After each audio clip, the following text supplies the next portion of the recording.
Présentation, j'ai choisi Le cauchemar en jaune de Frederick Brown.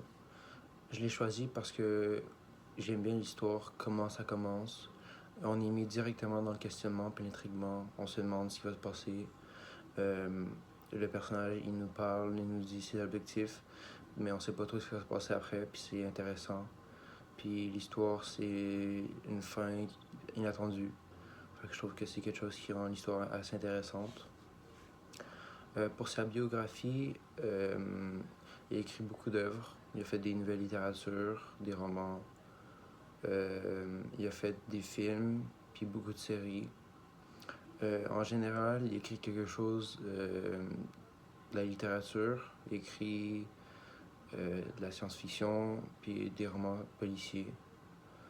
Ce monsieur-là, il a fait à peu près 30 ans d'écriture.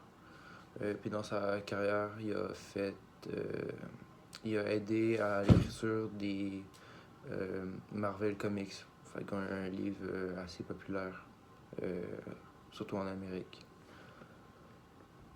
Des prix, un prix qu'il a gagné, qui a fait de lui quelqu'un de connu, c'est le prix Edgar Allan Poe en 1948 pour le meilleur roman de cette année-là.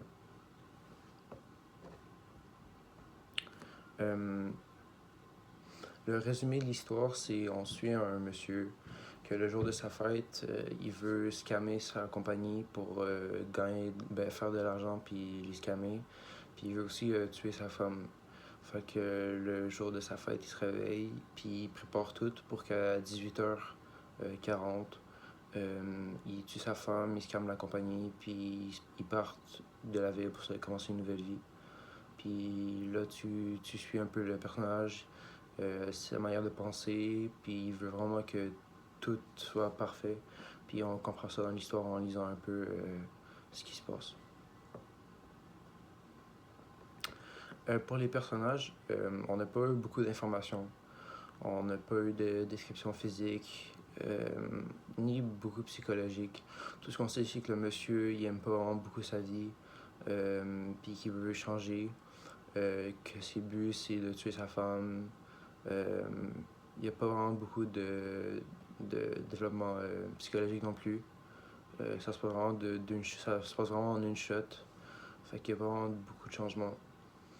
Dans l'histoire, il y a l'homme qui veut tuer sa femme, le personnage principal, la femme du personnage principal, puis la famille et des amis juste avant la fin de l'histoire.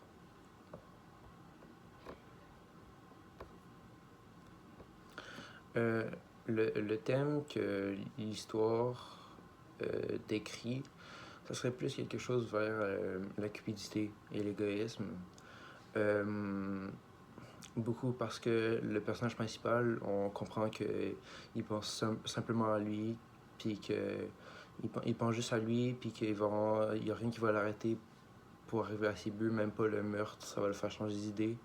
Puis on comprend ça très vite dès le début de l'histoire, que même le meurtre, c'est pas quelque chose qui fait peur pour arriver à ses buts. Il y a aussi égoïsme, parce que il pense juste à lui, puis que le reste est pas important.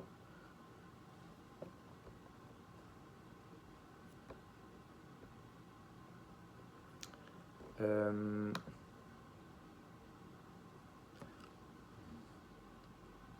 pour la conclusion, j'ai bien aimé l'histoire. Parce que simplement parce que c'est une histoire intéressante. On est lancé directement dans l'intrigue, le questionnement, puis on se demande ce qui va se passer.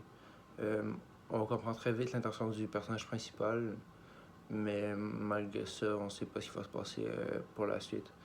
Fait que c'est ça qui rend l'histoire intéressante.